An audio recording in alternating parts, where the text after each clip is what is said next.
Bonjour et bienvenue dans un nouvel épisode de Théologie au volant. Pour ceux qui ne connaissent pas le concept, lors de mes trajets pour le travail, j'allume une caméra dans la voiture et je parle de théologie.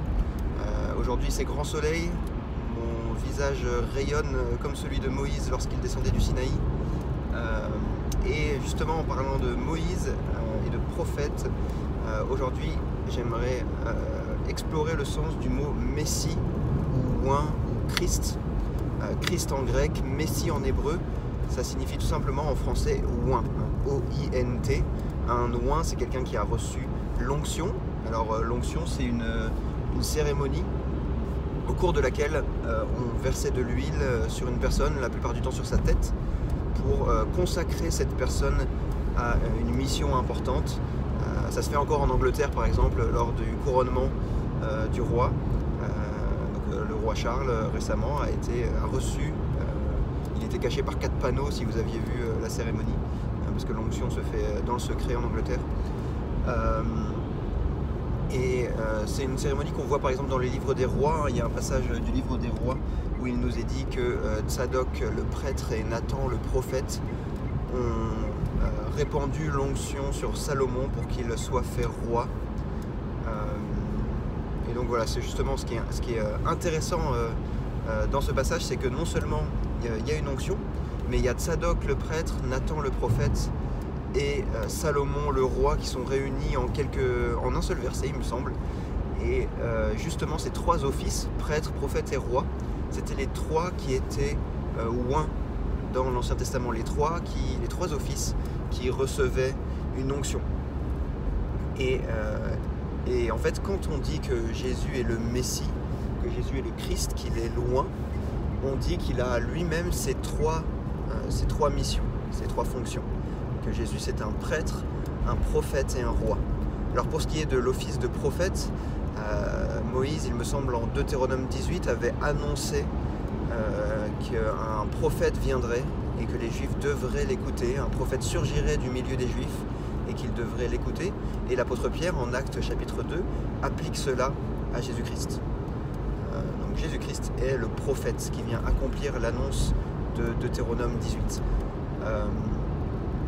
Ensuite, si on va sur la mission de prêtre, l'endroit dans la Bible qui en parle le plus clairement et le plus ouvertement, c'est probablement l'épître aux Hébreux, qui dit très explicitement et de manière répétée que Jésus-Christ est notre grand prêtre, notre souverain sacrificateur. Et pour ce qui est de l'office de roi, eh bien, la déclaration de foi, la confession de foi la plus brève du Nouveau Testament, c'est Jésus-Christ est Seigneur. Et le titre roi des rois, le titre Seigneur des seigneurs sont des titres qui sont attribués au Christ dans le Nouveau Testament. Il y a un passage fort intéressant qui regroupe pour le Christ ces trois offices. Il y en a au moins un, c'est le début de l'épître aux Hébreux.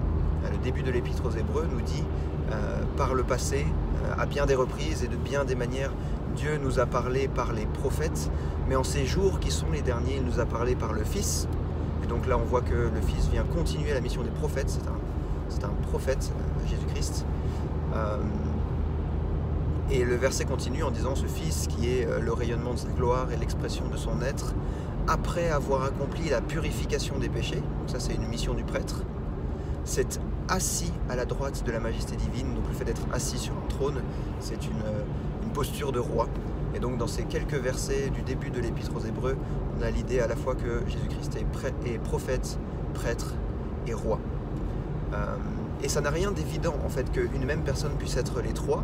Dans l'Ancien Testament, il y avait des gens comme Samuel qui était à la fois prêtre et prophète. Il y avait évidemment le roi David qui est à la fois roi et prophète. La figure de Moïse également, qui conduit le peuple, c'est en quelque sorte un roi. Et puis c'est évidemment un prophète également. Néanmoins, dans l'Ancien Testament, c'était ceux qui étaient issus de la tribu de Lévi qui pouvaient être prêtres, et c'était ceux qui étaient issus de David et donc de la tribu de Juda qui pouvaient être rois. Et donc on ne pouvait pas être à la fois prêtre et roi, parce qu'il faudrait être à la fois de la tribu de Lévi et de Juda par ascendance paternelle, ce qui est impossible. Néanmoins, dans le psaume 110, il nous est annoncé que quelqu'un est un roi puisqu'il est dit « Le Seigneur a dit à mon Seigneur, assieds-toi à ma droite, jusqu'à ce que je fasse de tes ennemis ton marchepied. » Donc il est question d'un roi qui s'assoit, qui règne, et pourtant la suite du psaume nous dit « Tu es prêtre pour l'éternité à la manière de Melchisédek. » Et donc il est question d'une autre prêtrise, d'une personne qui sera à la fois roi et prêtre. Et puis chose étonnante, David dit que le Seigneur, donc Dieu, a dit à mon Seigneur. Et donc David, qui était roi d'Israël, dit qu'il y a quelqu'un qui est son Seigneur, qui est son roi, et qui va être prêtre. C'est un verset très intéressant, c'est le verset le plus cité, en tout cas c'est le psaume le plus cité dans le Nouveau Testament, qui nous parle de quelqu'un qui est le Seigneur de David, et qui va être prêtre et roi à la fois.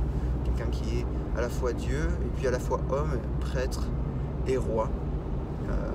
C'est évidemment une annonce du Christ, et c'est quelque chose qui ne pouvait pas s'accomplir dans l'Ancienne Alliance, ça implique une nouvelle alliance. C'est pour ça que l'Épître aux Hébreux cite ce passage pour faire valoir le fait qu'il y aura une nouvelle alliance et qu'elle est déjà annoncée dans l'Ancien Testament avec une nouvelle prêtrise. Maintenant, qu'est-ce que ça implique que Jésus soit à la fois notre prêtre, notre prophète et notre roi? Eh bien, en tant que prêtre, évidemment, c'est l'offrande de son sacrifice à la croix pour purifier nos péchés qui est en vue, mais c'est également l'intercession à un prêtre. Il offrait des sacrifices et il priait pour le peuple. C'est également l'intercession que le Christ fait actuellement dans les cieux pour nous appliquer les bénéfices de sa rédemption. Pour ce qui est de l'office de prophète, eh bien, il y a évidemment les enseignements du Christ qui ont été consignés dans les Écritures et qui nous ont été également rapportés par le dépôt des apôtres dans leurs écrits à eux. Mais il y a aussi un rôle plus intérieur. Le Christ, par son Saint-Esprit, vient illuminer nos cœurs pour que l'on soit réceptif à cet enseignement extérieur à nous. Donc l'office de prophète du Christ comporte au moins deux aspects, le fait que extérieurement à nous, il nous enseigne, et puis intérieurement, qu'il transforme nos cœurs pour nous illuminer l'intelligence afin qu'on comprenne son enseignement. Et puis si on passe à l'office du roi, eh bien, il y a un rôle encore une fois extérieur. Le Christ nous protège, nous est-il dit dans la parole, de nos ennemis que sont la chair, le monde, le diable, et également il nous soumet à lui-même, hein, parce que malheureusement le peuple du Christ, c'est pas un peuple qui lui est naturellement soumis. On est un peuple de rebelles, mais comme le dit des psaumes d'ailleurs, un psaume de David, « Il me soumet mon peuple », et bien de la même façon le Christ se soumet son peuple, c'est-à-dire qu'il obtient la victoire sur nos cœurs rebelles, il nous gagne à lui, c'est ainsi qu'il est également notre roi. Donc voilà, quand vous pensez à Jésus-Christ, si vous voulez méditer sur sa personne et sur sa fonction, ces trois offices peuvent vous rester en tête. Réfléchissez à comment le Christ est votre roi et Seigneur, comment il est votre prêtre sacrificateur, comment il est votre maître, votre prophète, celui qui vous enseigne. C'est une distinction dont les réformateurs ont fait grand cas. Ils l'ont utilisé abondamment dans leurs écrits. Jean Calvin en parle pas mal. Puis il y a également des questions dédiées à chacun de ces trois offices dans le catéchisme de Heidelberg, dans les petits et grands catéchismes de Westminster.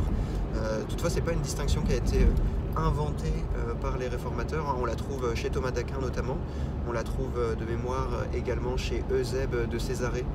Donc elle a quand même un certain pédigré dans l'histoire, et puis évidemment elle est fondée bibliquement, hein, comme je vous l'ai montré. On le retrouve dans le début, ces trois offices, on les retrouve ensemble au début de l'Épître aux Hébreux, et puis c'est évidemment les trois offices qui étaient oints dans l'Ancien Testament. Donc en bref, Messie ou Christ, ça signifie celui qui a reçu l'onction, et ça désigne principalement trois offices, prêtre, prophète et roi. Ces trois offices reviennent au Christ en une seule personne. Il est revêtu de ces trois missions. Et voilà à peu près ce que je voulais vous dire dans la vidéo du jour. A bientôt les amis, et n'hésitez pas si vous avez des questions. Le but de ces vidéos de théologie au volant que j'enregistre comme ça sur les trajets vers le travail, c'est de répondre aux questions que vous pourriez avoir. A bientôt.